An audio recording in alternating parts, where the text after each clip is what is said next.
Live. I'm alive. Wow. All right. So the name of this one is Power of Naming and Tribalism. Um, my last videos were about Matthew chapter 18, rebuking protocol. I made a few mistakes. I wasn't as careful as I could have been about naming. So talking about naming. And when we do this naming thing, the other thing that happened was this. I tapped into some of the tribalism rooted in love and what I'd call the hyperactive threat detector. So these are things about being human that we have to wrestle with, or we get to wrestle with. But I've got a clip pulled up from a movie called Migration. And I guess I worry a little that there would be some kind of a strike if I showed it. I don't know. I see people do it. But if I add to stage and I click play. Mac. I'm the chump, and I'm the leader of this group of hard-working birds you just called vermin. I'll pause there.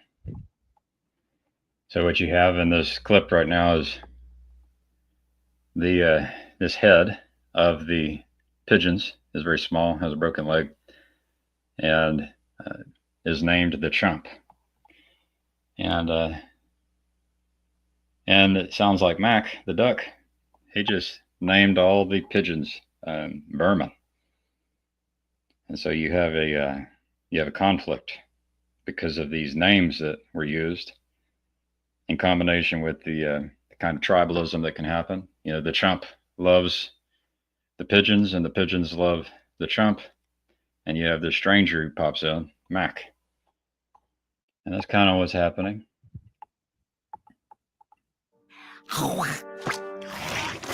Okay. So listen, chump. What? Did you just call me?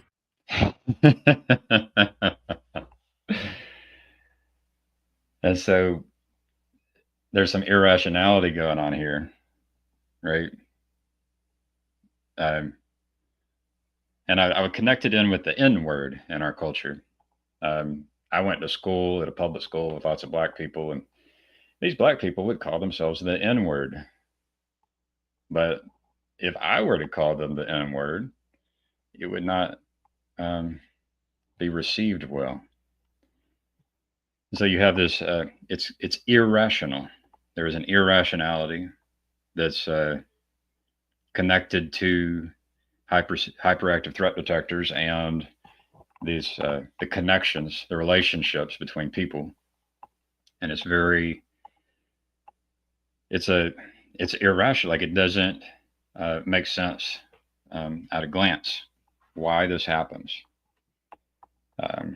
because it's something to do with our nature. It's like our instincts, where it's not like we do it and there's good reason for it. Or at least the reasons aren't immediately apparent why we have these hyperactive threat detectors and this these important, why the connections between and the relationships between our neighbors, our tribe, are so important. They happen subconsciously, and they are instinctual, the way that if a snake tries to bite your leg. I watched David Blaine recently, and I was so impressed when the snake tried to bite the leg, and instinctually the leg moves. And what can happen within us is that we see snakes everywhere, and that's not a good situation. And then there's a way to engineer environment so that we see snakes everywhere, and so that's not good either. Let's I don't want to play any more of that. Well, I don't want to get any copyright strikes. I think that makes my point. It's pretty funny. I would add that I kind of identify with Mac the duck a little bit because Mac is just using a word um, without realizing like or understanding why the pigeons become so defensive and overprotective. Like they have no reason, no rational reason to perceive Mac as a threat. He knows that he's not a threat, but for them, there's a bunch of instincts, subconscious, instinctual group dynamics going on that I don't even think any of the characters realize what's happening. And so, in a way, I think humans are a lot like this. That we're all a bunch of, uh, we're like the NPCs in World of Warcraft or something, the non-player characters, and these subconscious programs are running, and we don't have awareness of, like, we don't want to even look at ourselves honestly and see the things that come naturally that are good, and the things that don't come naturally which are good, and then the lack of that ends up causing problems. So it doesn't come naturally for us um, to perceive threats accurately, or we definitely won't do it perfectly. And it doesn't, yeah. And there's reasons, right? So I'm going to look at some comments. We have, what are we doing here? What are we doing here? Andrew, I'll share a link. Copy. I know Andrew. I do not know Nix.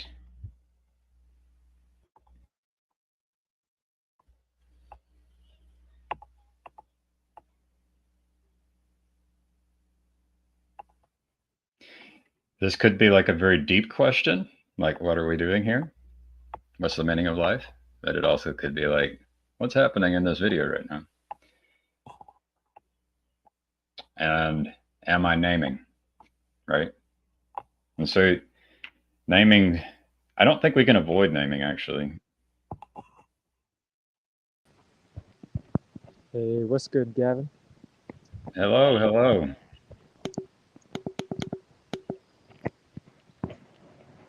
Hello, Hey, Jacob. Brother Jacob. brother Gavin. I'm glad you're out walking. Well, I'm not. It's 7 o'clock in the morning, but I took my dog for a walk at midnight, so she wouldn't wake me up at 7 o'clock in the morning. But she woke me up at 7 o'clock in the morning. I didn't hear your prologue, so I'm gonna ask you to give me the TLDR. So I did a review on, just to mention that my last videos were on Matthew 18 rebuking protocol, and I stepped in it with uh, this power of naming that we have. I didn't realize that necessarily what I was stepping into.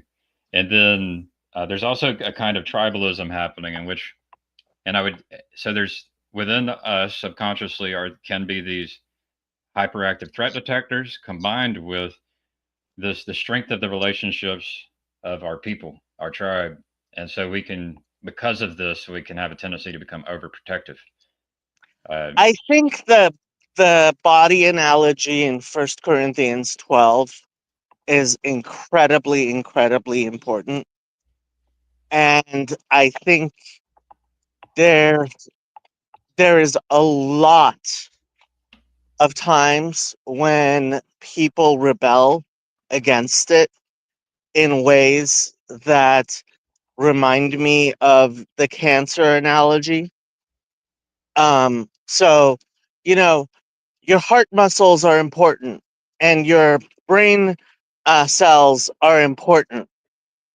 But if you get brain cells in your heart, or you get heart muscle tissue in your brain, that's what we call cancer, Mm-hmm. right? The wrong thing growing in the wrong place.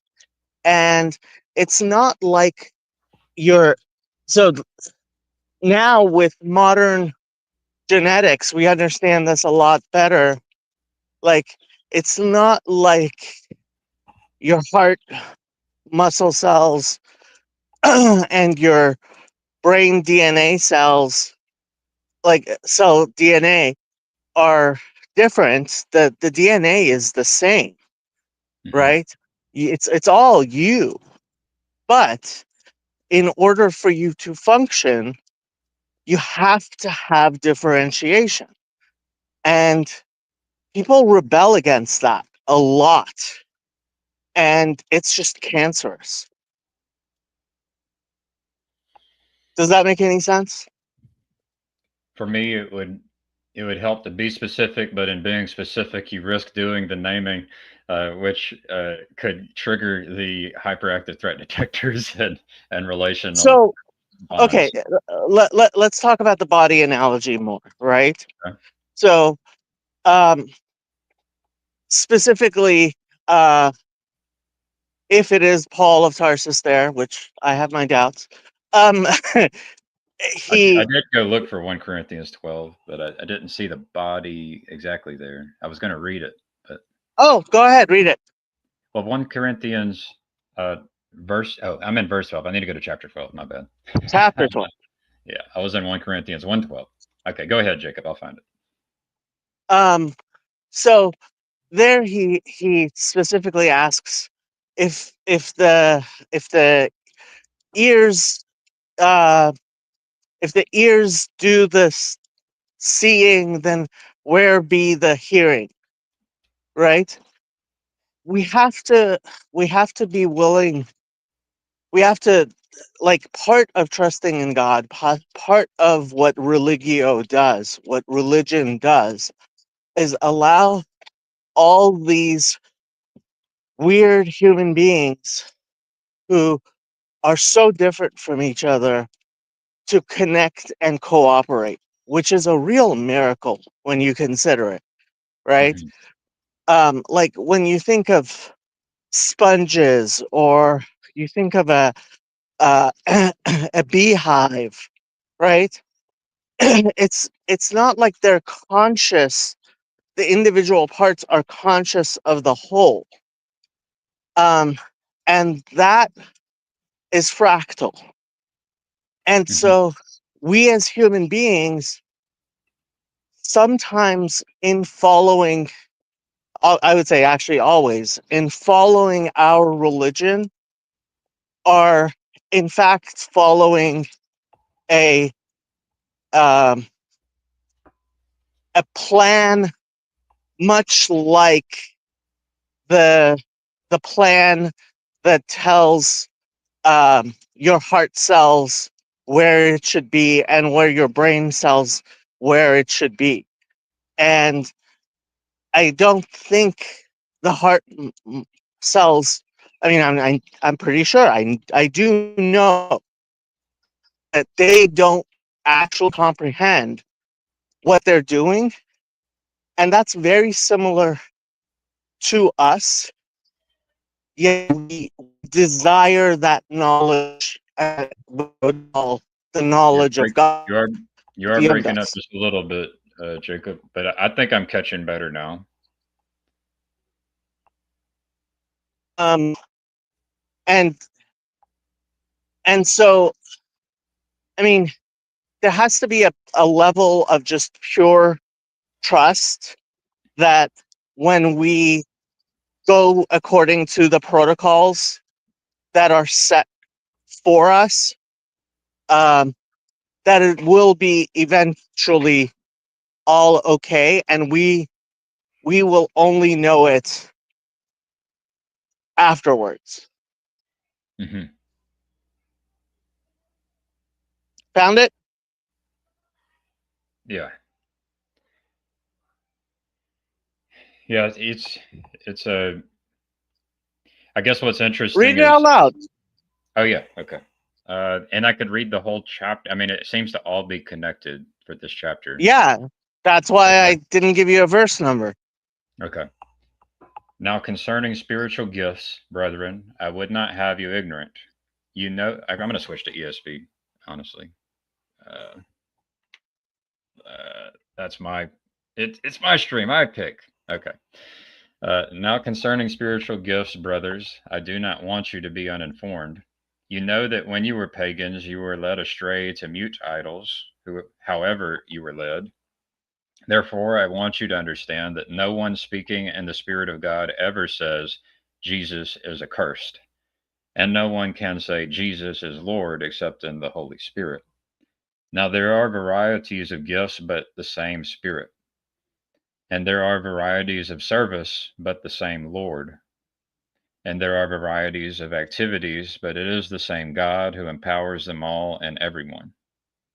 To each is given the manifestation of the Spirit for the common good. For to one is given through the Spirit the utterance of wisdom, and to another the utterance of knowledge according to the same Spirit. To another, faith by the same Spirit. To another, gifts of healing by the one Spirit.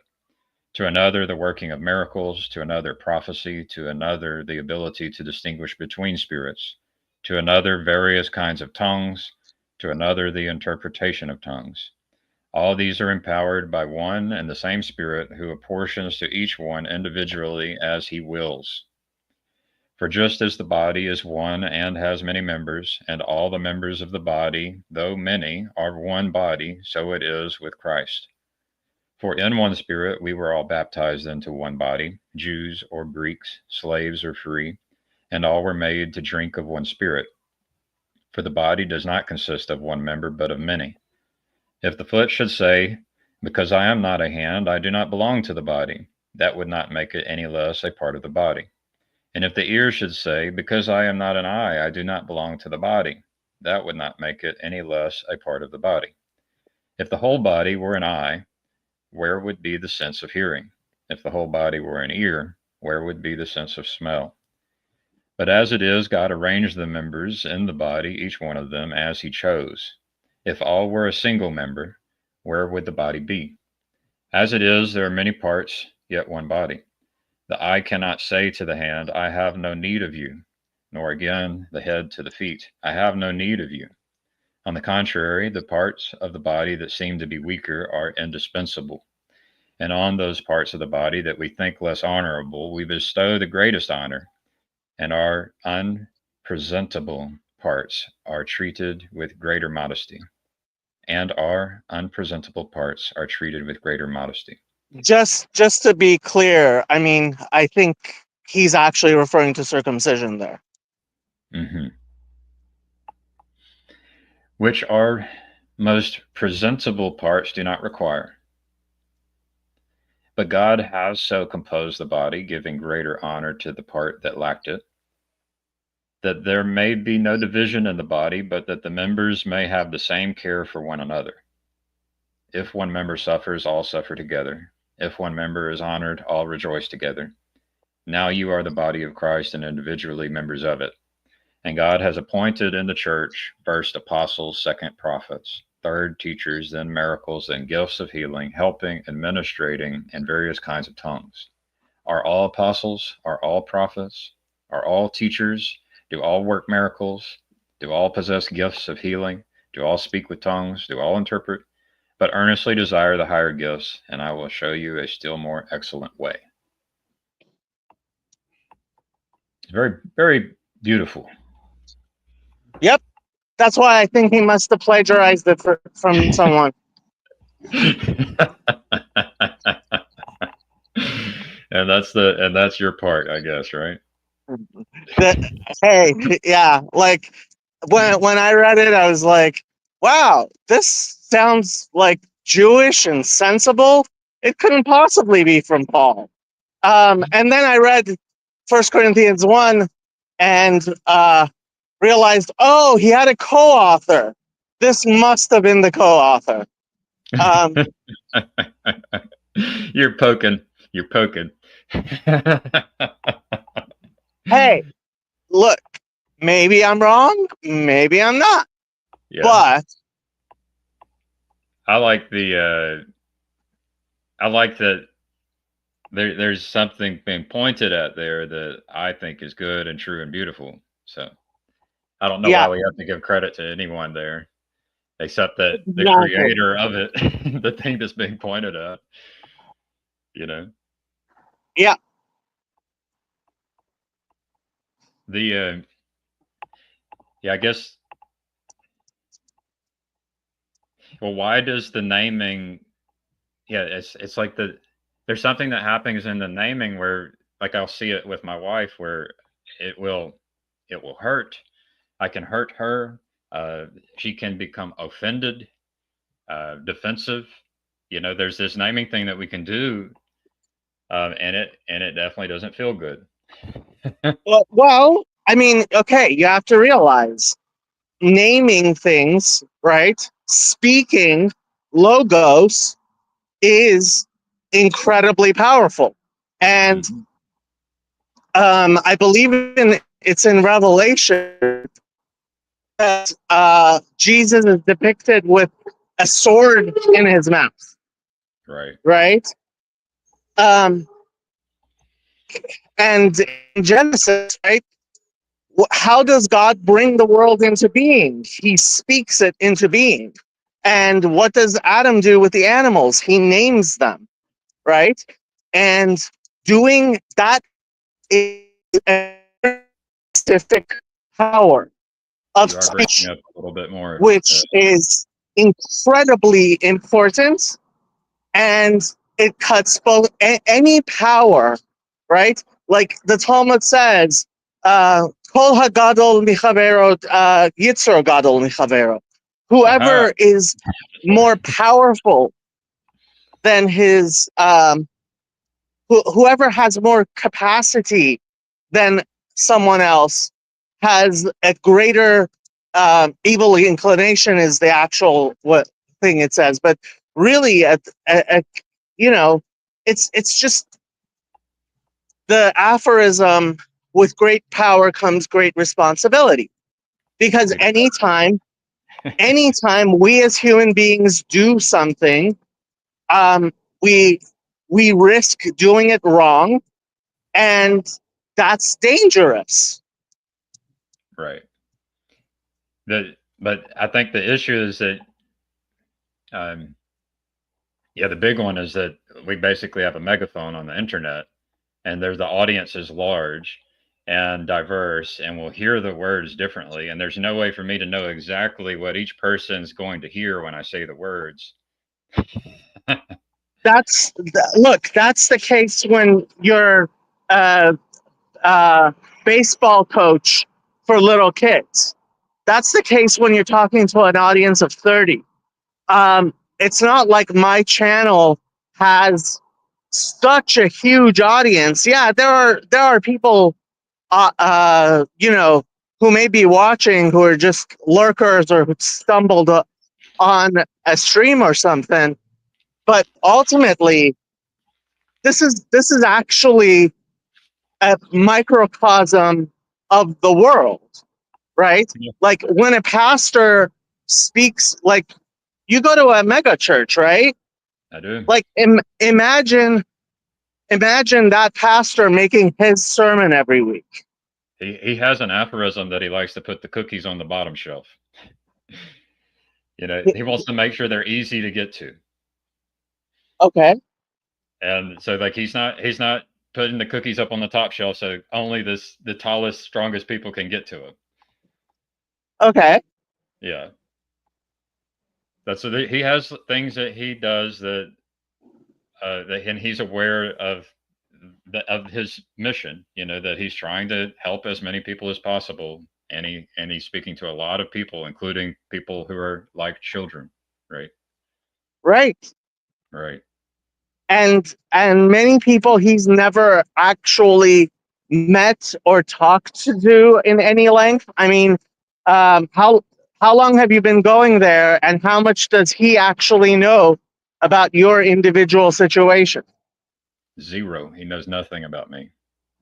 Okay, so like, yet that is his function in that church, Yeah. right? And it's very powerful and it's dangerous. Yeah.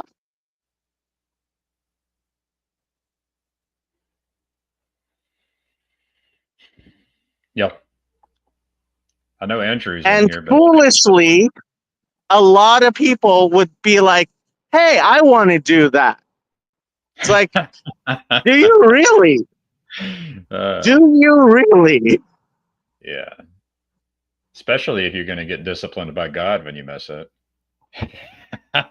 Look, again, Proverbs says, and I'll let you translate this to English, or you can wait and I'll translate it to English. Ein tzadik ba'aretz asher asa tov v'lo chata. Pretty much, I'm probably paraphrasing, but it says there is no righteous man who has done good but has not, and the word there is sin, but specifically the word chata comes from an archery term, which means to miss the mark, right? And it refers to that person as tzaddik, right? As a just man, as a righteous man. So we're talking about a righteous person, Right. who, like, it's just not possible to do good in the world without sinning, Right. I and actually you had have to accept that. I had something happen recently where I I was no longer afraid. I I've been driven my whole life by fear of hurting people's feelings or seeking praise, and it kind of disappeared on me. It Mhm. startled my wife. It's yeah.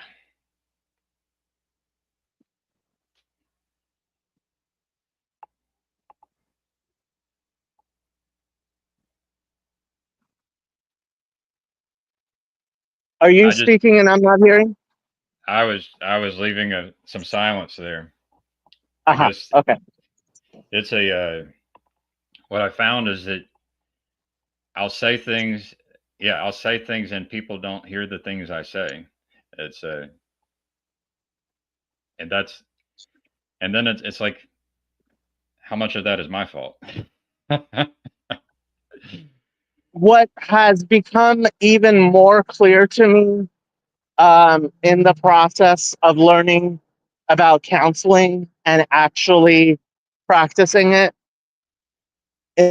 is people most often hear what they think they hear. Um, it's when you speak to someone, 90% of what they're hearing you say is their own contribution to the conversation, Mhm. which makes it that much more difficult to speak to that person, but to speak to multiple people simultaneously. And Yeah. I think that's a big reason why we talk in narrative, and why, um, having uh, liturgies and allusions are so important. Mhm. Yeah, I remember reading Corey Ten Boom, and it's like as I was reading it, it's like my mind got tricked into the mind of a saint or something like that. I was like, so I was. I think narrative can help people do that, to try and see the world through someone else's shoes, through someone else's eyes. I'm looking at the comments. People are, as they are wont to do, making circumcision jokes. So did I tell you what happened when I took CW to synagogue with me when I was in Minneapolis? You warned him. You warned him. No, I took him to synagogue with me. Okay, but I think you did warn him about what would happen in the liturgy, but maybe you're pointing at something else as well. Yes. So at the end of the whole thing, like, this was one of those very, very Hasidic, what we call Heimish, um, which comes from the word home. Uh, Very Heimish synagogues. About 15 to 20 guys, just very, very brotherly, and the word is Heimish. And so we went to synagogue, and at the end of synagogue, there was there's a calendar that the Rebbe made back in 1940s, but I might have the exact year wrong. But for a particular,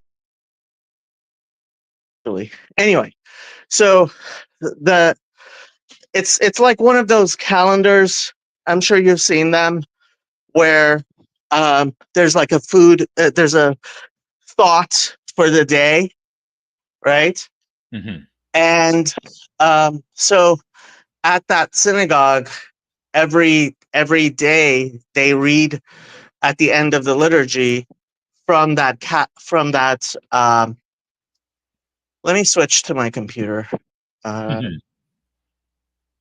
They read from that. Here, I'll be right back. All right.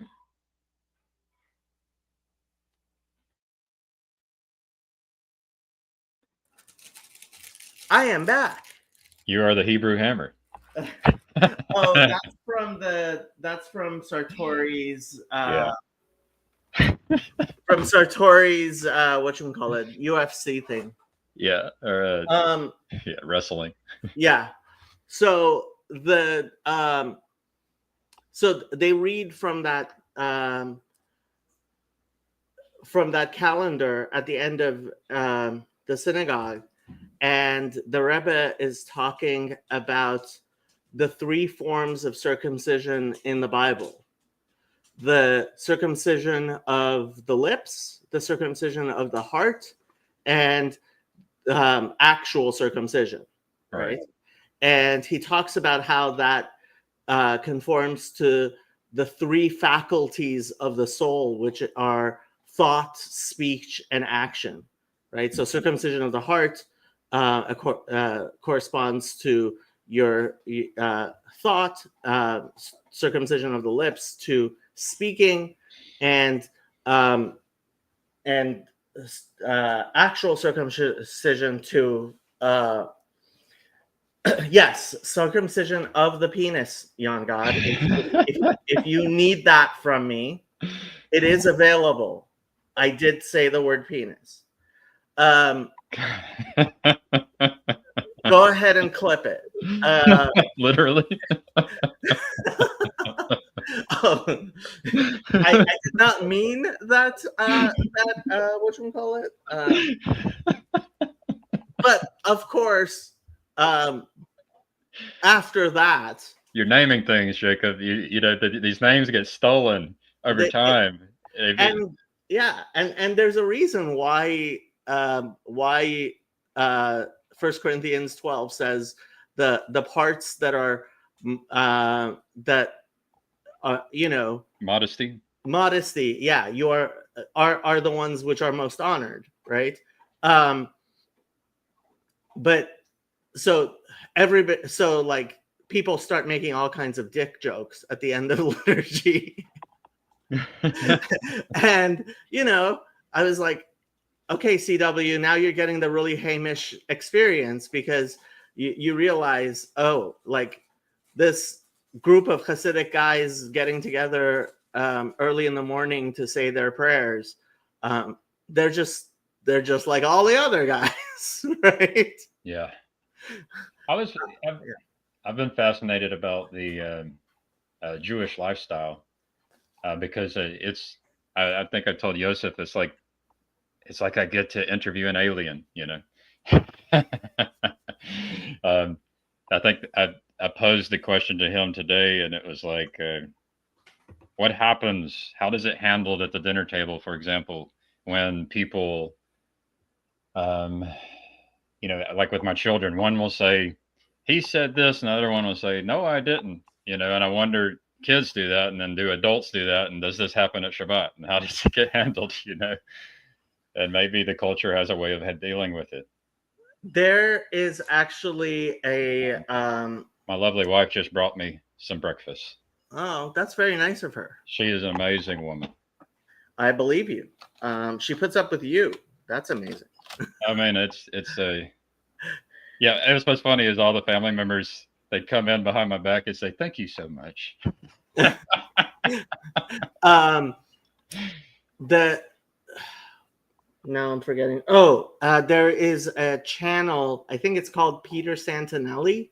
Hmm. I Who, watched that a little bit. Yeah. yeah. So he went into the Hasidic neighborhood, and he did a lot of filming. It's fascinating. I've seen him do that. It's a really cool thing he does. Yeah, and so he actually got, like, he said they spoke to 10 rabbis to figure out how he could somewhat shoot on Shabbat. And there's this part where the kids are running around chasing each other Hmm. on Shabbat, and he chases after them. Right, with the video, and it was like, yeah, like I think for a lot of people the idea that little Hasidic kids play tag on Shabbat just seems a little foreign, but kids are kids. Yeah. There's I feel like Judaism has been equipped with traditions that if we borrowed them, if other people borrowed them, it would be good. Some of them, yeah, Like eating together as a family around a table. that's good. Like, No, like again, it goes back. let me point out a few more. Like if you're going to start a community, you need at least, was it at least 10? And it might be nice that at least 3 of them are wise enough to be the rabbi. Yeah, it goes back to the body analogy. Like I just think a lot of people, and I won't name what the spirit I'm calling out, because I've called it out too much and people get all kinds of weirded out. But there's a specific spirit out there. There are cultural differences in the names we use that they mean different things to different people. Okay, I'll actually say it. It's Protestantism. Like Okay. this idea, like there's a pope, right? There is a pope. I thought you were going to use the Satan name. The pope of a billion people. Guess what? Lots of people aren't going to like him. And in fact, maybe most people are not going to like him. But what else are you going to do? I would actually say, like a good leader, it has to be not liked. Oh, yeah. Yeah. You know that poem from Charles Mackay? No. This is one of my favorite poems. This is a hilarious quote right here. Cassandra says, "I'm listening while making coffee, and I turned up the volume at just the right time for my family to hear."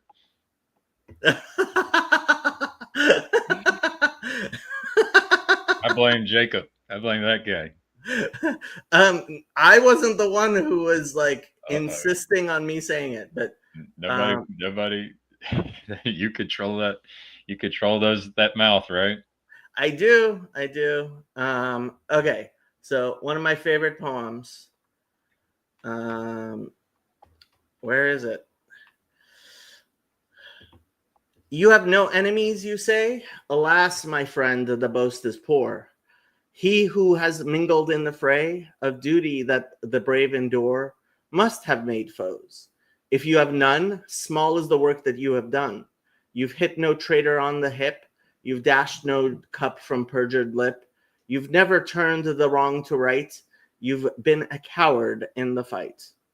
Mm-hmm. Apparently, Margaret Thatcher carried this poem around with her. Mm-hmm. One thing I had mentioned today a few times is And so if we read the Bible and come back years later and read the same thing, we can get something new out of it that we didn't get before. And the idea is that if you that you could do the same thing with our recordings of what we've said. And so like I can mature, go and then I could go back and then listen to a Jacob Facciarecci and say, and it's like, well, I thought he was kind of dumb, or something like that. And then I come back later and I could listen to it again. It's like, maybe not so dumb, you know, right there. And we can do that with each person. And it's always hard to know when you're there that if you're encountering someone who sees things, who's trying to help you see something that you can't see, and you're just thinking that you're smarter than they are. It's always hard to know that. I'm listening, but I'm gonna go get some stuff. So talk. I'm listening. Oh no, I get to talk. Let me just do 5 seconds more of this video. That's one thing, Jake. I wonder what the rules are for copyright. I played like 5 seconds and then commented for a while, and played 5 seconds and then commented for a while. And I've seen people do that, and I don't know how you can do that without hurting the channel. I happen to be a connoisseur of children's movies, so some people are connoisseurs of fine wine, but there's a few of us who are connoisseurs of children's movies. So legally, there's something called fair use, and fair use doesn't have, unfortunately, and it should have any safe harbor provisions, meaning there's nothing that I can say. Sometimes when Congress writes a law, they will make a safe harbor provision. For example, they will say, if you use less than 15 seconds, they could say, they haven't, 15 seconds of a video, that's safe, right? In terms of fair use. But really what fair use, when something is copyrighted and the person who wants to enforce their copyright wants to do it, right? A defense is fair use, which is your, I think that, do I remember the three? But you as a channel owner, I could be creating a headache for you. Yes, anytime you play anything. So here, this is from the Copyright Office. And this is their FAQ. How much of someone else's work can I use without getting permission? Under the fair use doctrine of the U.S. copyright statute, it is permissible to use limited portions of a work, including quotes, for purposes such as commentary, criticism, news reporting, and scholarly reports. There are no legal rules permitting the use of a specific number of words, a certain number of musical notes, or a percentage of a work. Whether a particular use qualifies as fair use depends on the circumstances. And so fair use index. So the four things. One, purpose and character of the use, including these are the four things that a court thinks about. Whether, including whether the use is of a commercial nature or is for nonprofit educational purposes. Mm-hmm. 2, copy of the nature of the copyrighted work. 3, amount and substantiality of the portion used in relation to the copyrighted work as a whole. And 4, effect of the use upon the potential market for or value of the copyrighted work. Well, we're obviously going to boost the value because we're amazing. Well, so for example, if I were to sit here and read Nolan's book straight through, it's possible that he would believe that, but it's also possible that I would be competing with his audiobook sales, right? Right. So the way YouTube does it is if one of their designated copyright owners, and there are people that they've recognized as copyright owners, claim something on your video, you're presumed guilty, right? And there have definitely been cases when I have been using something, and first of all, the owner didn't, the person who was copyright striking me didn't actually own the copyright. They just thought they did. And with music, with sound, they're using automatic recognition, right? So anytime you're playing the sound of something, there of any other video, unless you know that that channel isn't going to copyright strike you. And so I presume pretty much, PBK, I know he's never going to copyright strike me. I even Jordan Peterson and the other ones, it depends, because Jordan Peterson, it's not like he owns his copyright now. It's owned by the Daily Wire, right? So there was a case when he actually told PBK he could use something, and on Twitter, like, he tweeted out, "Go ahead and use it," right? Yeah. And then the Daily Wire came back and copyright striked PBK, and PBK's like, "Hello," and I was like, "Hey, like, legally, you could fight this," and PBK is like, "I'm not going to."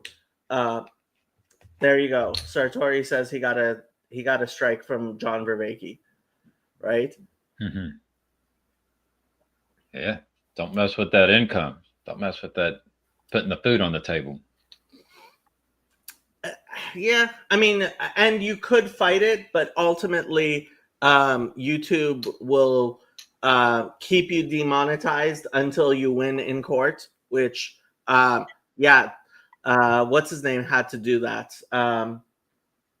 Sargon of Akkad actually ended up winning in court after years of fighting with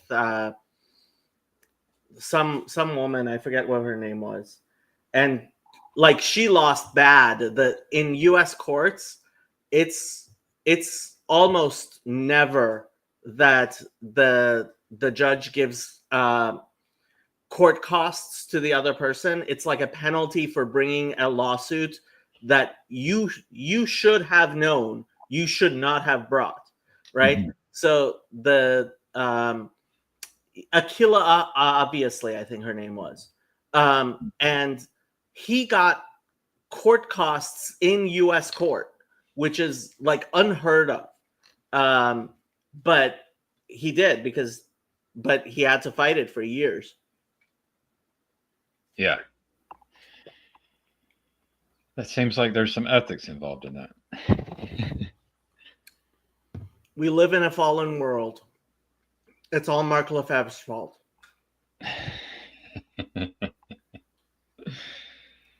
I'm not going to name him and blame him on that. I know that he won't take it seriously. That's part of it too, is that knowing when it's a for serious accusation. Did you listen to Joe Rogan and Jordan Peterson? I have not. My last Jordan Peterson was Richard Dawkins, which I really enjoyed. It was a long time ago, but it was. I love it when I like it when I liked to listen to him talk to Sam Harris about truth. I liked him talking to Richard Dawkins on this kind of the crossing of memetics and religion territory. It was good, and one of the things they talked about is the spirit of play. And people who take themselves too seriously, like, they can't make jokes, they can't stand humor, and especially if they don't get get humor, like there's something dangerous there. There's something you have to be careful with. I think Peterson went a little bit too far. I would have pushed back on some of the things he said about um, using fear. I think there are times when you have to. I don't think the use of fear is as tyrannical as, and his understanding of Moses with the staff, I think was,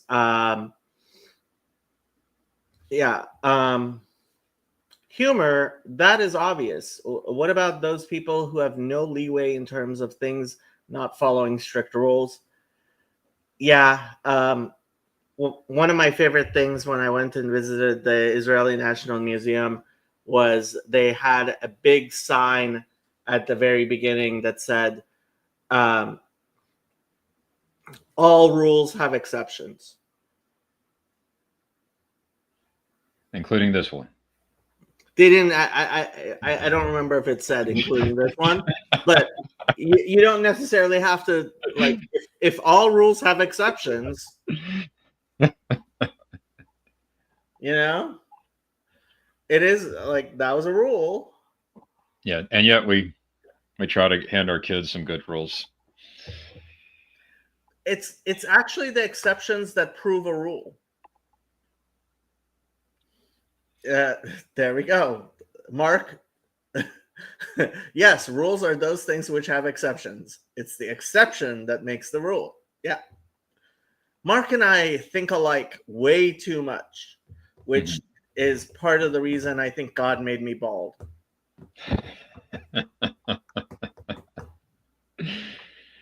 Oh man.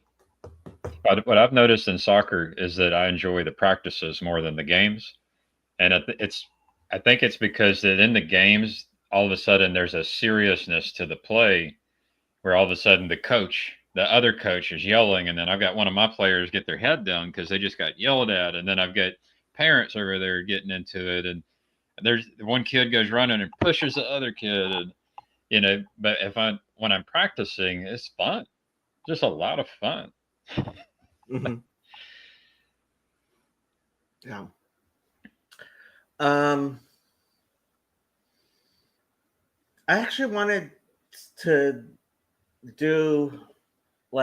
talk about politics with people, but I can't seem to find people who want to seriously discuss politics, and it's been frustrating. I found a smart guy who did not vote for Trump. Impossible.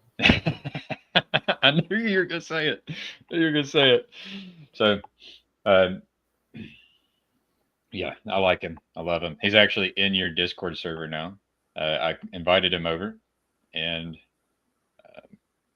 so hopefully it'll happen. He's interested in being able to have these kinds of conversations, and like his dad, he came from a Catholic family, and his dad is they disagree on politics, but when they come away, it's like, man, that was a great visit. So there's a way of doing things. I think ultimately, like I pointed at the Bill Maher feedback from his visit, and the question the guy I'm telling you about had is like, which one is the performance art? Because I said, now you can see there's performance art. He's, yeah, but which one? Did he do the performance art for Bill Maher? And that, did he do the performance? Which one's the real Trump? He's doing performance art, but how do you know which one's the real one? And I'm like, I mean, fair point.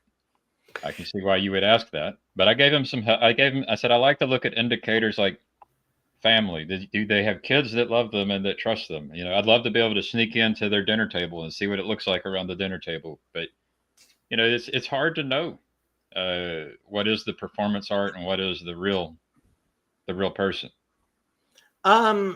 See, this is related to the kayfabe wrestling topic as well. Yes and no. Look, it's not like Donald Trump. He's our first stand-up comedian president. He's our first professional wrestling president. But It's not like you don't know what you're getting. A lot of people who claim that, oh, I don't know which Donald Trump to take seriously. I'm sorry, either you're stupid or you're lying. No, really. You just come off as you come off so brash, Jacob. Yeah, there's people I love who are not. Are With, not stupid or lying. yeah, Who, neither one. They're not who stupid and they're not lying. What it and is they have been lied to. well, there's a, I'm sorry, there's a level of how often do they have to lie to Well, you? And we're into, we're look, into the we're into the tribalism topic now. no, it's not. No, I'm sorry, but like after what happened with Joe Biden, if you haven't woken up, like okay, so on Tuesday, I love uh, playing devil's advocate here, and I will do that with you if you want me to. And if I were um, talking to my friend, I can play devil's advocate with him, right? So if you want a wrestling partner, I can do it. um, on Tuesday, I went to a birthday party with a high school friend for a high school friend, and basically all the people there just were completely bought into the what is normal in Los Angeles, which is the narrative of like I they think my they friend is in Los Angeles. they believe everything that CNN tells them. This is the Um, city of angels you're talking about. well, I'm not actually Have not we have talking we so bad. misnamed Like, them? Have we misnamed them? no, look, No. one of my friends, all of my friends, almost have what you call it have all of my friends have kids and jobs, and they're too busy to pay a lot of attention to politics. They're just very, very busy. But at the same time, it's kind of like, look, how much do I have to tell you? Like, it's it's been 8 years now. There's something I had a conversation and it was like Jews are some of the most tolerant people, and they have rules, and they have rules about you can't be these are you can't cross this line, and so that I think for a lot of people just doesn't make sense that you can be tolerant, very tolerant, and you can have boundaries and rules. It just doesn't click. It's hard. It's not obvious that sounds that's very confusing for people. Like, but so there's people who think that tolerance equates to no rules and no boundaries. That's ridiculous. Like, so Douglas Murray makes this point. Um, he asks his friends, "Are you tolerant?" Uh, that's so funny. Somebody just says, like I just was looking at my notifications on Twitter. Jacob can be quite offensive, if you say so. I don't know why anybody would be offended by anything I ever said. Um, I don't know if you're joking or there or not. eh, I You just said the thing about the people who are either lying liars or or stupid. stupid. Um, This is going to offend people, Jacob. why? It's true. Um, The truth will offend people to the point about a good leader, the good pope. He's going to offend people if he's a good pope. exactly. So, so But you are offensive, and you may be telling the truth, right? um, But I disagree with you on the. I think the guy I'm talking about. I will defend him and say he is both smart and he's not a liar. look, you can also be very busy, but there's a point at which He you're is very lying to busy as well. yourself if you don't notice, oh, Joe Biden was not president for the last 4 years. Like, if you don't realize Joe I, Biden was not the president for the last so, 4 years, so, I don't know what to tell you. so here's the thing I was talking about in the tribalism. It's hyperactive threat detector with this irrational. That's irrational plus the irrationality of our connections and bonds to people. It then leads us to be overprotective, to be able to make irrational decisions. And so you can call that stupid, right? And yeah, I think you do. But that's what's happened is this very explainable tribalism, and it's the way God made us. This with hyperactive threat detectors, and where we make irrational decisions because of that hyperactive threat detector, and we form these bonds and we become loyal. How irrational is loyalty that we become loyal? Like, so you're seeing this loyalty and hyperactive threat detector play out, and they vote for Joe Biden because Trump is the snake, according to them. You know, loyalty is rational. Loyalty is rational, and it can be. It can be, and so can threat detection, but it can go wrong. Okay, everything can go wrong. Yeah, and I think it goes wrong very easily. Yes. Yeah. But at some point you have to actually open it up to at some point you have to be like, I'm sorry, this is wrong. Like, and that's what I hope happened in this past election. And at some point, the Democrats are going to have to wake up. Well, I think that I'll put it this way: there's a better leader than Trump in the world, but he might be the best leader for at this time, right? But the people aren't ready for the better leader than Trump. The better leader would not get elected right now. Is my point. It's the point that Jews make about Messiah. Yeah. Right. Messiah has been around. There's always been a Messiah ready, but the people haven't been ready for Messiah yet. Right. And like, look,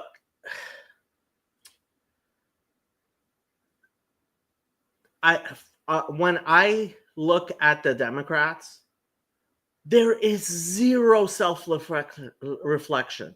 Zero self-reflection.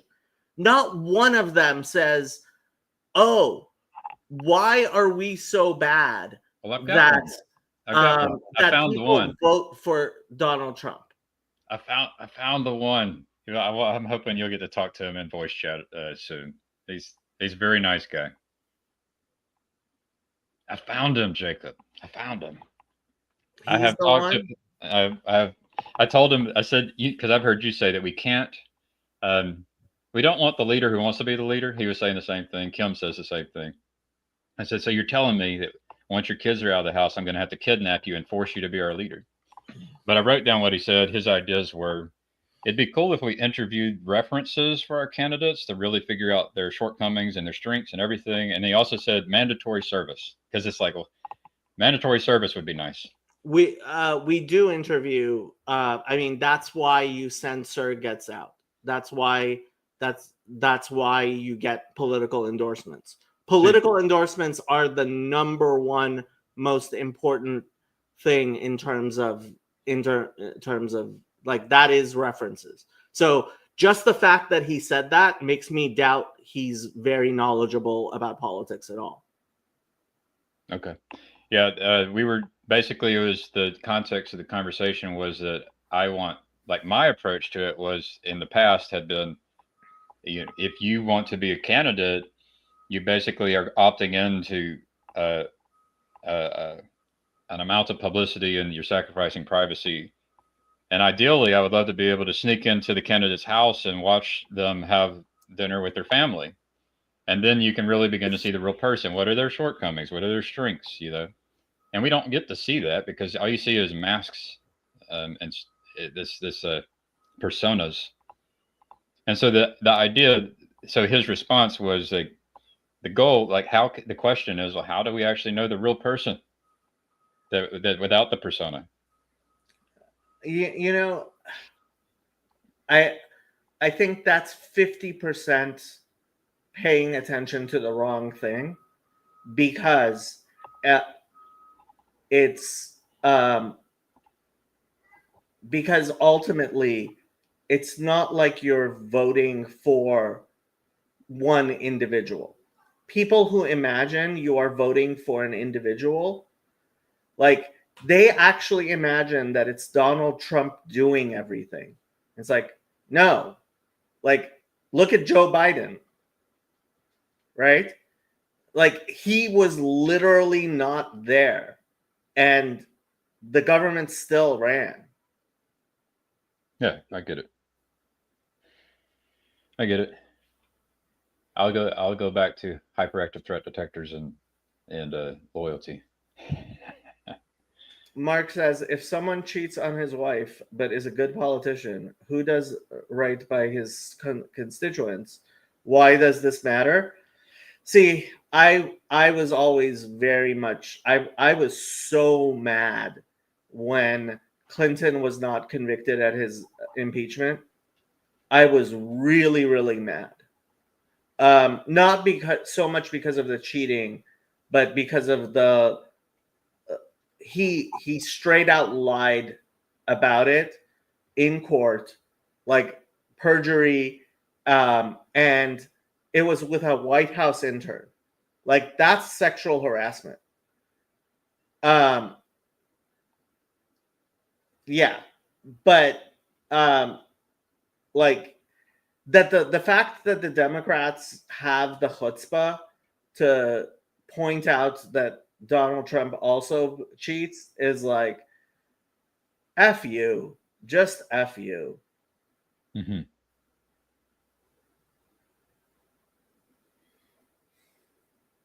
Well, you're a smart guy, Jacob. I I think doubt they'll. it. Huh? I doubt it. I thought you said I nailed it, and I was like, you are the Hebrew hammer. You know, what do you do with a hammer? You know, you're either building things or breaking things. What are you going to do with it?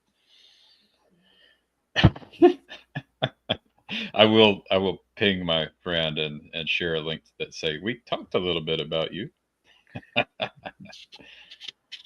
and then so he gets a warm welcome from Jacob. I'm also going to point him at other Discord servers as well. I just happened to be a moderator on yours, so I was able to give him a role so that he could join voice chat. Oh, Luke had a live stream going? I'm sorry, I didn't realize he had a live stream going. I didn't either. He's back, I guess. He's back. It's all Vanderklay's fault. Everything is Vanderklay's fault. Paul, why do you have offensive people like me around? Huh, Paul? Yeah, Paul. Why do you keep coming back over here when he has named you and rebuked you for not taking up the mantle of leadership in the proper way? Yes. Maybe you both have different ideas about the proper way to lead.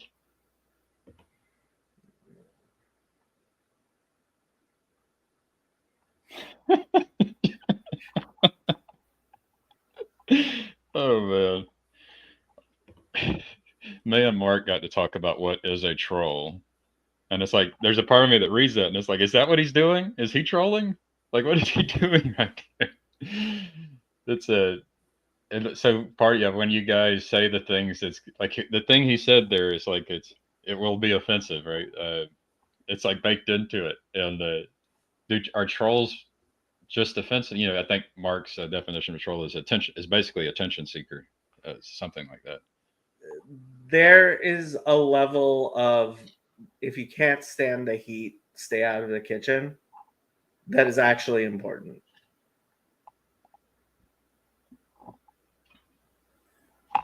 Fair enough. Yeah, like there just has to be a level of, and if you don't recognize that, it's like trying to have a nightclub without bouncers. If you want to go to a nightclub without bouncers, you are a stupid person. Or you're a bouncer. Well, I mean, if you're a bouncer and you want to go to a nightclub without bouncers, you're still a stupid person. Yeah, you probably need a uniform. Have you been to a nightclub? Yeah. Yeah. They have uniforms, right? You haven't seen the bouncers with uniforms? Not necessarily. I've seen the ones that have shirts that basically marks them.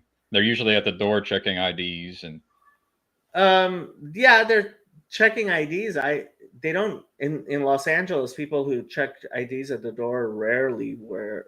I can't remember the last time at a club I saw. Like I don't go to clubs very often. I've been to them. Have you been there while someone is being bounced off the sidewalk? I don't think I've actually seen that, but part of being a good bouncer is actually being Avoiding that threatening situation. enough. Yeah. Like you have to be scary, like Shadow is. So I got raised by a bouncer. He actually he sent me a very nice message. And let's see. His name is Danny Skutak. He was a linebacker for Auburn University and had a lot of the tackles. He's a leaderboard on the leaderboard for tackles as a linebacker there. I told him about our miscarriage, and he said, even though I haven't come to see you and your family yet, I just want you to know that I love y'all and that I have watched in amazement the transformation you have made through the stages of your life thus far. You have evolved into a very special man, husband, and father. And even though my personality has been a bit outside the teachings of Jesus in defending oneself and fighting back, I sincerely hope that I had just a little bit of influence in the way you became the man you are today. I never had a son, so you are the closest thing I have to one. And I am so very proud of the man you have become. I love you and your family. I can do all things through Christ who gives me strength. Happy Easter. And Wow, I, that's an incredibly nice message. yeah. And I'm like, even this message you're you're you're presenting as a father, you know. An amazing father there. So I was raised by someone who he was the tough guy, you know. Although I do have to say, just because Luke is here, that he obviously is misrepresenting Jesus, because it's like if your Jesus is a squish, you don't know Jesus. Yeah, Jesus grabbed a whip of cords and went into the temple. If Like he if went, your he if your made a whip of cords and then went into the temple with it. Like, if your Jesus is the type of person nobody would kill, you're talking about a very different Jesus than the Jesus of the Gospels. yeah. Goes back to that poem, if you have no enemies. I started watching the first episode of The Chosen with my in-laws, and my father-in-law was kind of asking about the Jews. You know, these people dressed up in strange garb, and I had the chance to try and explain what maybe I've learned more with Joseph's help is that the Pharisees and the Gospels are basically like corrupted Jews that are being puppets of the Romans. They're not representative of all the Jews there. You know, these are So they're yeah. yeah, I have to, like, this was my big contribution to Father Stephen's latest book, was and frankly it was something that I have arrived at myself, which is um every time, if I remember correctly, but I think I do, every time the Mishnah talks about Pharisees, the word Pharisee, Perushim, it's it's in a critical manner, right? Because they it means people who are set apart. Um, and so they're people who set themselves apart, and there are problems with that. At the same time, like, there like there's a reason why they are set apart, and i think we miss that when we make them a whole group, right? When it's not individuals. Yeah. It's like a stereotype or a prejudice, and we can do this with groups of people in general. Kind of like when we say anyone who voted for Joe Biden is stupid and a liar. No, People are but lying. it's particular. I mean, this particular thing, it's like if you say politicians, you're creating a particular group, Mhm. right? It's not all people. It is. But even within the group, which is the politicians, there will be some that are better or worse, or align more with your goals than, or align less with your goals, or are more like allies or more like enemies. You know, Yeah, but who are you talking about? right? Well, um, I guess to take it to the Pharisees of the New Testament of the Gospels is that there's an idea that there are there are good Jews there as well. You know, and I think that sometimes on a first reading, you might imagine that these Pharisees are some nasty critters, and that every that somehow it's a there's a lot of Jews who are like that or something. Well, see, that's the thing. I don't see how you read the Gospels without like, and you leave out the part where, oh, the Jews wanted to make him king, or there were 5,000 people there, right? It's Hmm. like, Yeah. really?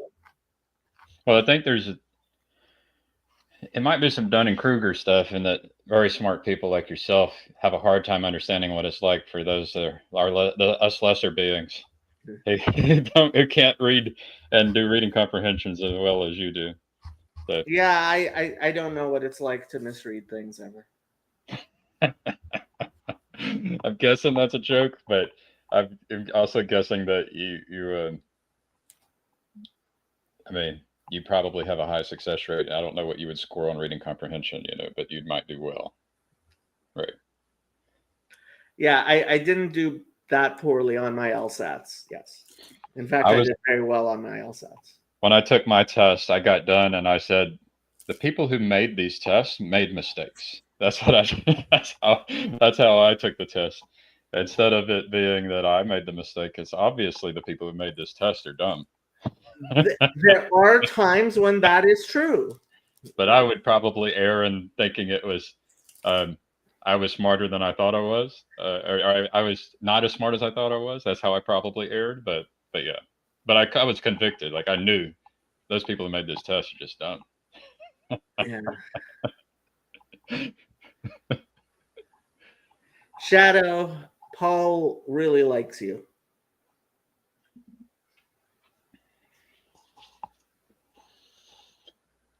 Well, Paul in the comments, he's a different character in the comments in a live stream than he is when he pops up in the with his camera feed.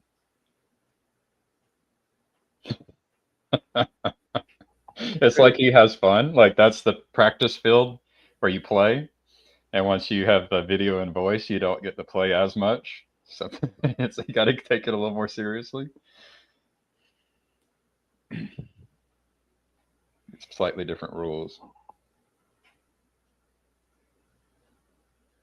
Well, is there anything else? Do we want to wrestle around politics anymore, Jacob? Like, what are you looking for in this political conversation you want to have? I'm actually looking for someone to help me process. But like there's a lot going on, and but that requires like somebody who's actually been following what's been going on. Like that there is a real reason why recently Yoav being Yoav. There are many opinions in the TLC, but only one shadow. This is the Jordan Peterson sphere, Yoav. This is not. We're not TLC. We broke away from that part of the flotilla. Am I in that we? Like, this we, you're naming things. Here we go. You're streaming to my channel on my StreamYard, Gavin. I'm also streaming to my channel as well on your StreamYard. On my StreamYard, exactly. There's I'm paid for by the Jordan Peterson sphere, I guess. Exactly. So. You are underwritten by the Jordan Peterson sphere. Oh no! Does that mean I co-sign everything? It does. No! You, in my subscriptions, though, I have Forbes breaking news, so I can tell you the Forbes breaking news on YouTube. Watch live. President Trump meet with Norwegian Prime Minister. Trump issues rare criticism of Putin. Trump's. I really enjoyed when they have the raw footage of just where they're not editing it down. It's this. That's actually a pretty cool YouTube channel, in my opinion. They tend not to have so many opinions. They're just recording. I like it. But look, there are an infinite number of facts. Which facts you decide to pay attention to? Like, there. The fact is that the Trump administration has been playing the attention game really, really well. I'd like to. I could tell you a little bit about. I could talk a little bit about Elon Musk. I listened to him and Joe Rogan. It's like When? maybe it was a month ago. Yeah, like that's a month ago. No, well, the thing that what really was interesting to me is the idea that he had to actually he had the self awareness to know that he had to not fight the corruption too much so that they wouldn't murder him. I would not believe everything Elon Musk says, and that is one of the types of statements where it was just a little too convenient. Fair enough. I perceive the people that are participating in government as basically the threat of the being able to put food on their table there was a threat there, and they have the power to be able to kill people and have killed people. So like that's how I perceive people in the federal government. So now I might be wrong, right? There's a lot less murder than the internet imagines. I wouldn't say there's zero murder, Right. but there's a lot less murder than the internet imagines.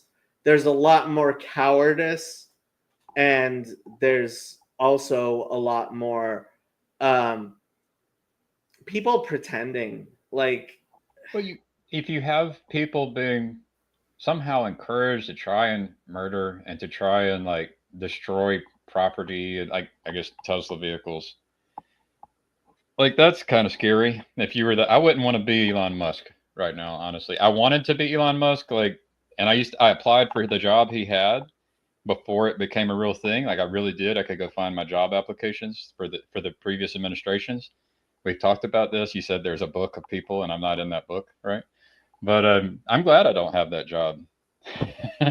Honestly. Yeah, so when I read Josh Shapiro's tweet, Josh Shapiro is the governor of Pennsylvania. I just could not imagine Passover night, and then the pictures were absolutely horrifying. Yeah, it was only a room that burnt down, but it was a room in which they had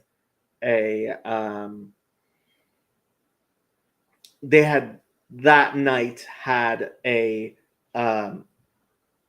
whatchamacallit, a Passover Seder. Mm-hmm. And like he wrote, yeah, at 2 a.m., the police woke him and his family up to get them out of the governor's mansion because there was a fire that someone had, and the pictures are horrific. If you have not seen the pictures, and that's the thing, like the Democrats are not talking about it. Like so many people I talk to have not heard of that firebombing. And 100% that if it had been somebody on the right making an obviously like an anti-Semitic attack, which is what that was, right? It would have been all over the news. Everyone would still be talking about it. It's only a hate crime if it's against your allies. Apparently. Well, but this is the loyalty, threat detector, tribalism, irrationality stuff that happens. But that's the thing. It's been very recent where Republicans are actually even willing to call out hate crimes against themselves. Hmm. Like, Well, it's a crime, and it, usually crime involves hate. You could just call it crime, probably, right? that was the Republican talking point. Right. Like there, I mean, it is Saul Alinsky tactics to hold your to call your enemies hypocrites, but Jesus did that.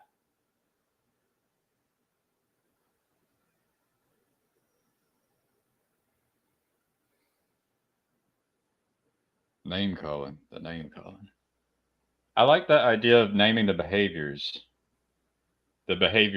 themselves. Like, eating with your family around the table, good behavior. Preparing an individual meal for each person so they can eat in isolation by themselves, bad behavior.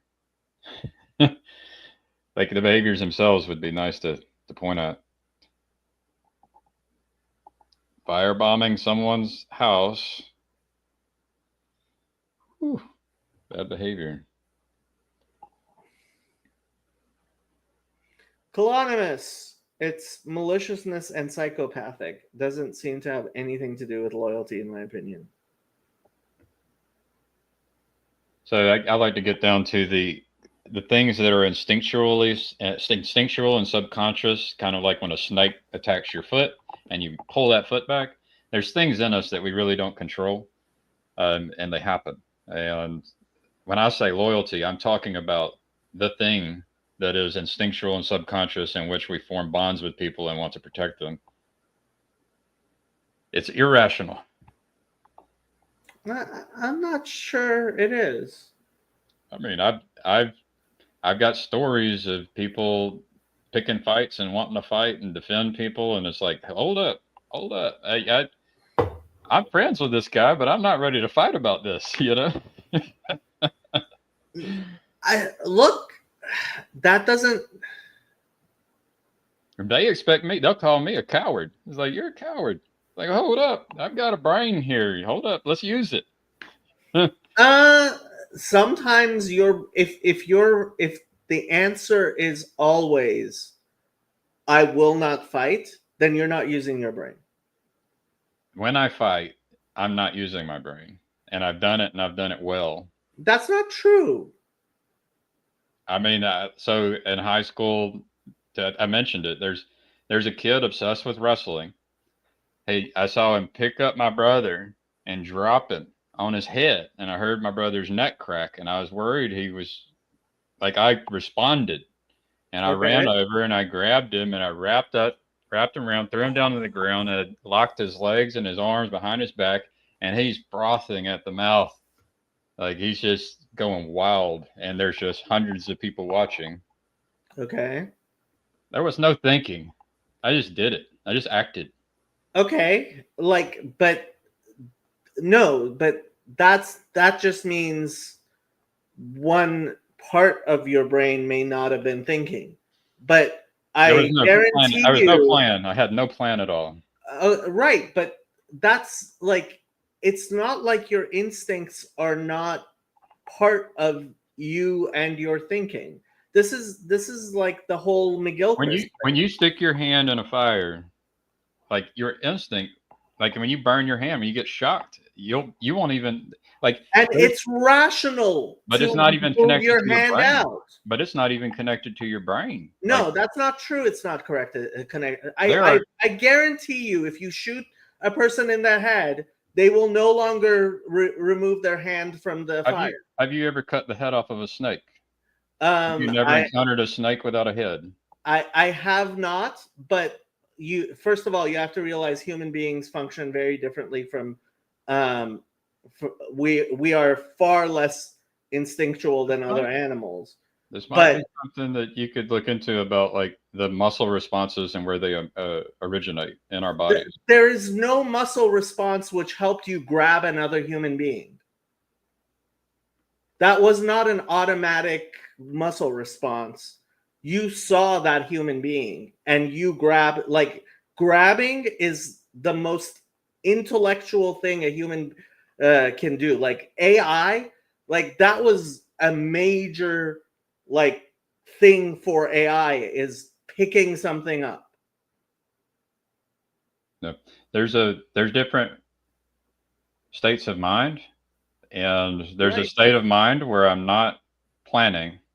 Right. It's a right brain as opposed to a left brain reaction, in McGilchrist's terms.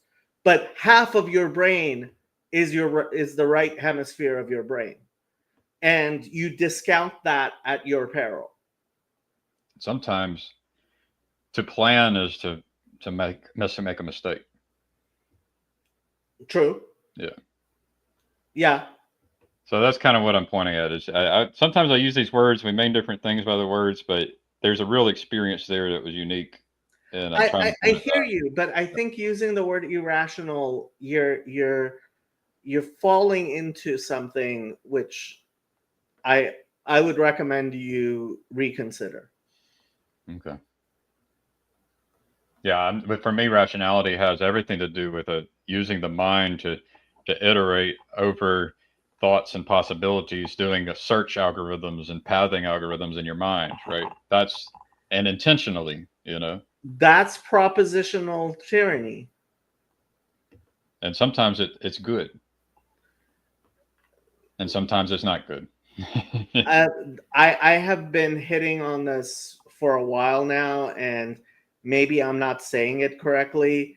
Like I haven't formulated it in a way that people really resonate with, but things become idols because they're valuable. And if your reaction to idols is to destroy them, you are destroying something valuable. And if you don't recognize at the very least that you're destroying something valuable, like there's something wrong there. Something Things become idols because they are valuable, which idols are bad. I I'm like talking about like a hierarchy, no. as I'm, far as I'm like an order. Like there's an idol would just be the like it is bad when it's not when its importance is too high.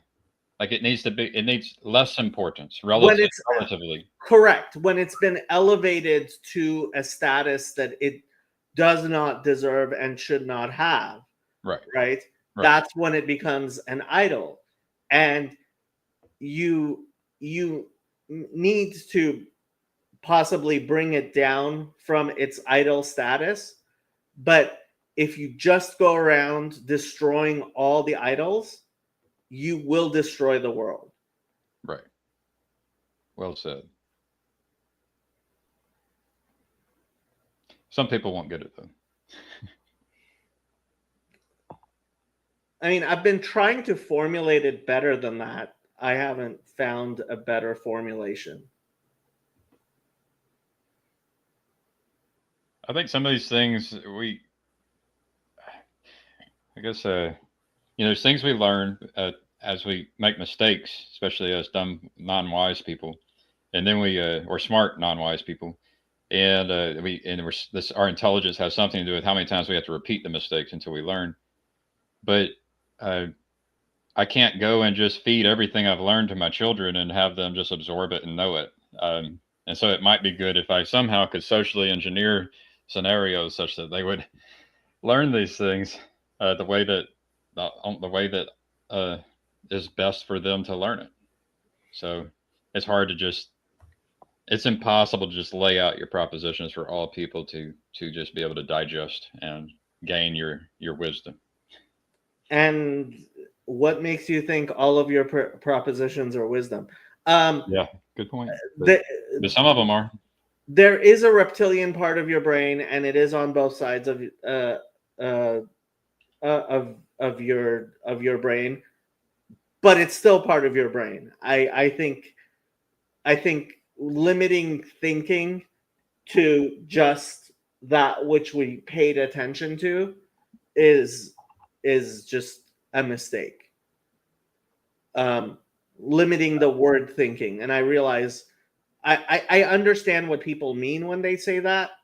I just think I think so the point I was making is that there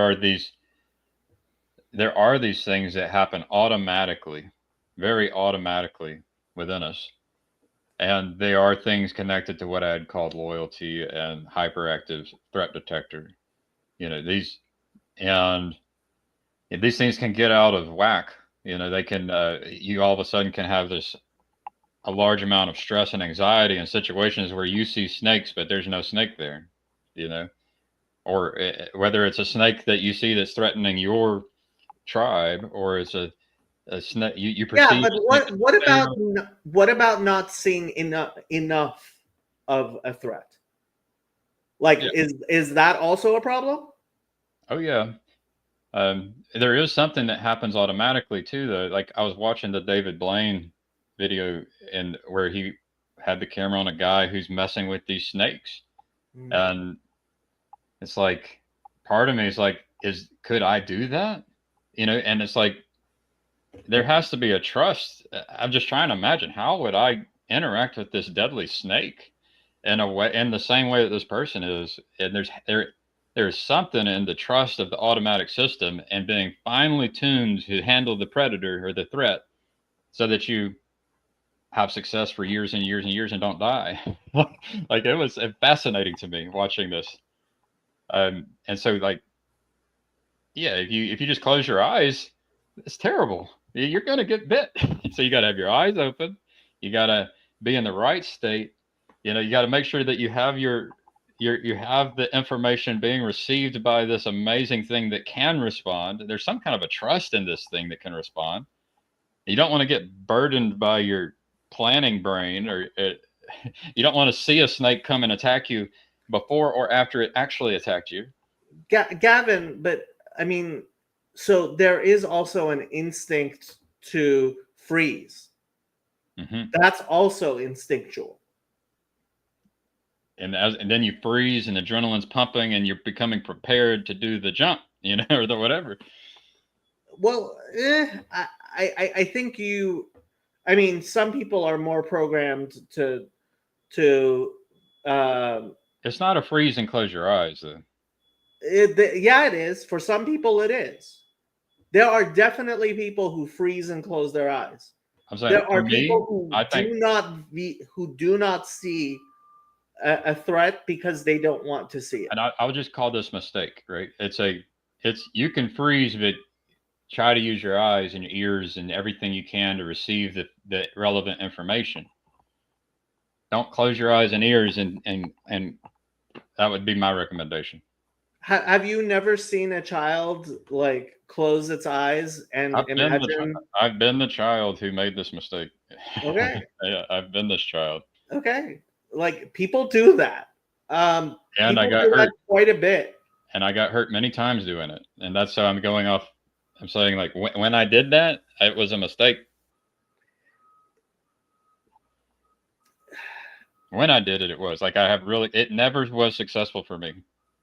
If something is always, like, every rule has exceptions. That's the difficulty of life. Every rule has exceptions, and no strategy is the best strategy in every situation. And I just think people fight against that way too much. There is no perfect solution. If your perfect solution is never offend anyone, right? Then you, like, if that's a mistake, though. That's a mistake. Yeah. If you will never fight, if you will never whatever, right? And that's what Proverbs 2, I believe it's Proverbs 2, for everything there is a season. There's a time to kill. Is it Ecclesiastes? Oh, maybe it's Ecclesiastes too. Yeah. For everything there is a season.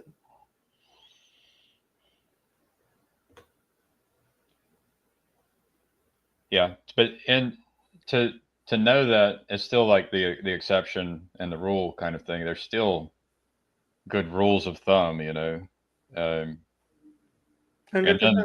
and maybe the child behaves different than the father, right?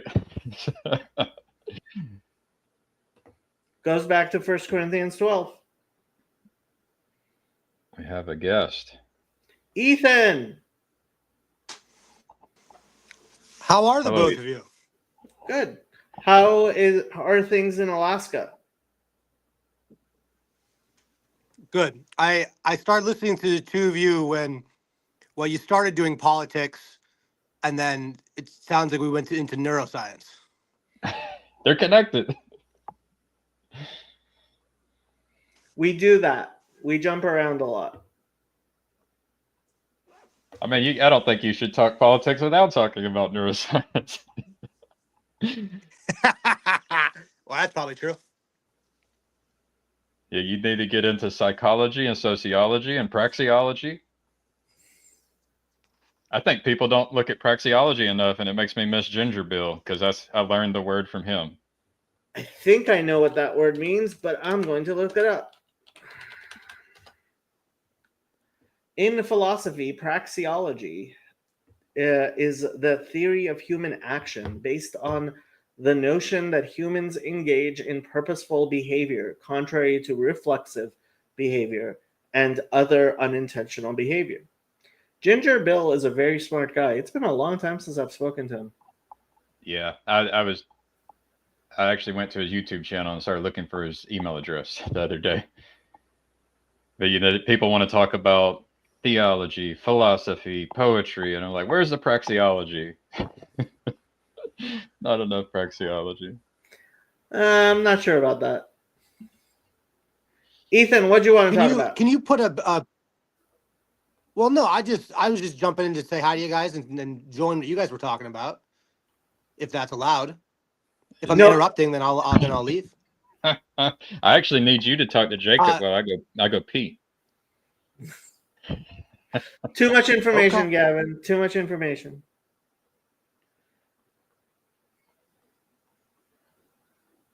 What do you Go ahead, want to Ethan. talk about? No, I said, what do you want to talk about, Jacob? I would like to talk about current events with people, but like only if people like I've been looking for somebody who's actually been paying a lot of attention to politics and current events to actually discuss their ideas more so than just my ideas. How'd your game show go? Good, I think. Yeah. Is it online? Yeah, it's on my uploaded it? YouTube channel. Yeah. I mean, everything I do, I'm starting everything on Substack first, and I'm in process of turning all of my Substacks into YouTubes because people are on YouTube. So then, whatever I write takes kind of a different shape or form when it becomes a film. So once I get caught up, I have maybe 5, 6, 7 more things to turn into little films. And then I can get back to like writing and then get in a rhythm of write, edit, film, edit, write, edit, film, edit.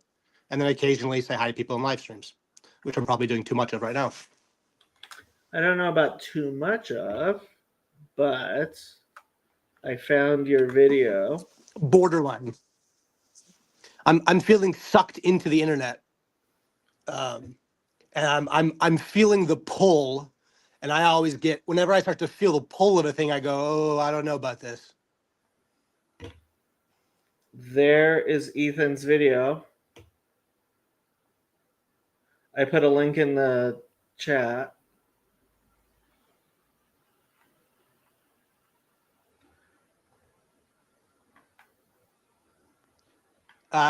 Neither your question, nor Gavin's question, nor Gavin's wife's question was pulled yet. So they're still in the pool, and at some point they will be pulled.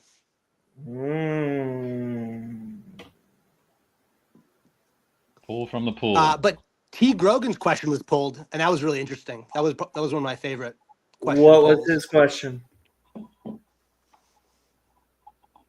Or do I have to watch the video to find out? Wait, sorry. I don't know if I'm cutting out. It's probably my Wi-Fi. I Did you think say it what is. did T. Grogan ask? Yeah. T. Grogan said, "What are 3 things you hate about religion or your religion?" So the first stranger was a kid named Henry, 24 years old, comes from like Southern evangelicalism. So he sat there and thought about what 3 things were. And then I asked a follow-up. I go, okay, so you can name 3 things you hate about your religion. Like, why do you still practice it? And I thought that was interesting to hear someone answer that question as well. Yeah, I'm wondering, like, when you answer that question, like, I could name 3 things. Well, I have difficulty naming 3 things I hate just in general, but I'm just wondering, if those are 3 things you hate, are they 3 things you hate that are part of your religion, that are specific to your religion, or you understand what I'm saying? Like, Yeah, so rule 1, there's 4 rules of the game show. Rule 1 is the stranger must submit to the question, not to the host. So like you have to determine the meaning of the question for yourself. So I read a question, but like I didn't ask this question, so it's not my question. I can't tell you what T. Grogan meant. I mean, you have to determine what does this question means and how do I provide an answer. 3 things I hate about my religion.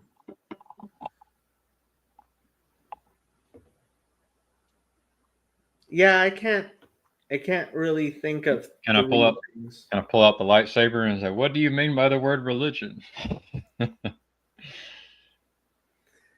Yeah. Yeah. Religion. Yeah, you can. You can. I mean, yeah. That's a great answer, right? Yeah. And it's also a good answer to be like, I can't think of anything. If that's honest, then that's a good answer. Who said I was in a religion?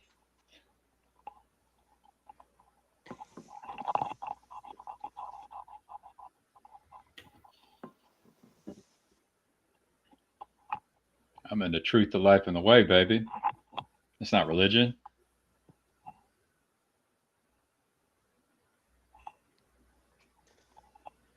Gavin, are you a political person? When my neighbors are, I get involved. If they want to talk politics, I talk politics.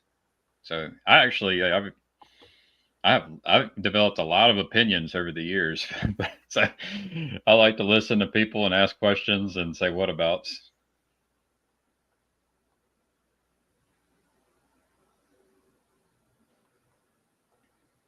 Because Jacob, like part of your Twitter or your X is, I mean, politics on the front page of that. So you see politics as very like important. I don't know about central to your identity, but like important to life, to living a good life. So, I mean, Paul Vanderklay says politics is now, religion is always, which curiously to a lot of people means politics is like worthless, not important, which is like, hold on, you're telling me now is not important? Or people say you don't, therefore you shouldn't mix your religion with politics. And it's like, well, if religion is always, then it's also in politics. Now, that doesn't mean politics should be the only thing or the most important thing, any more than, like, if eating is the most important thing in your life, if all you do is eat, like there's something wrong there. But if you don't eat every day, there's also something wrong there.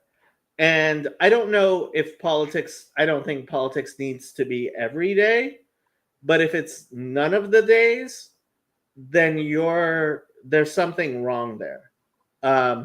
And th- I had that, a, yeah. I got a little political the other day, but nobody really picked up on it. But I heard that there's some trial about books for children, and I had the thought. I went to Claude and I said, Claude, write a book. Here's my view on how welfare can be done, how it can be helpful, and when it goes wrong, and how parents can use it in ways that are good and ways that are wrong. Write a book that encourages children to understand what's good and bad and right and wrong with regard to how a good parent should be using a welfare system, with the idea that this book might end up in the hands of someone who doesn't have such great parents. And then and so Claude wrote a book for me, and then I shared a link to that in 3 or 4 Discord servers, and maybe was hoping to inspire people to go write books, just like I want to use the weapons of the people I disagree with. Why don't we just use the same weapon and write books to undermine the culture that we see as wrong? So that's politics in action, praxeology. Well, I think beauty wins. Like if you want to like get people to buy a book, it's got to be more beautiful than whatever else they're about to purchase. Maybe. I don't know. I maybe disagree actually. That sometimes you're in a public school and all of a sudden you're using a certain browser, you got certain books that you're getting handed, and you're using a certain operating system. And I didn't get a chance to learn how to use these other things, but it got, Bill Gates, he benefited by the ways of the public school system. And was it beautiful? Were there other options? Um, so I would like it to be that way, but I don't think that we're not doing tests to figure out what's going to be the best, beautiful, truest uh, material to hand off to a student that's going to make the whole world a better place. We're not very But good at that. is that the school's job or the family's job? Well, we don't have good families. I mean, in practice, it is the school's job. We pretend that it's the family's job, but in practice, what actually happens is that it's the school that does it.